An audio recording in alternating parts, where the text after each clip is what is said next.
யார் நீ? ஜிஎஸ்டி வந்து கேட்க சொன்னாங்களா? ஜிஎஸ்டி கேக்குறீங்களா? நான் டீட்டெயிலா எடுத்துறேன். நீங்க வந்து அநாகரிகம் பேத்து போட வேண்டாம். எப்படி நீங்க பேசலாம்?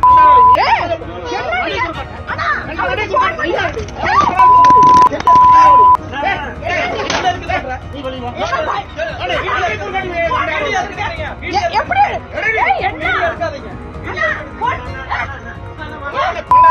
பாருங்க, என்ன அடிக்கிறாங்க பிஜேபி காரங்க. இந்த ஆத்துப்பாளையம் பகுதியில இங்க வந்து ஜிஎஸ்டி பத்தி கேட்டேன்னு சொல்லி என்னை கை வைக்கிறாங்க. இங்க பாருங்க, நீங்க பாருங்க,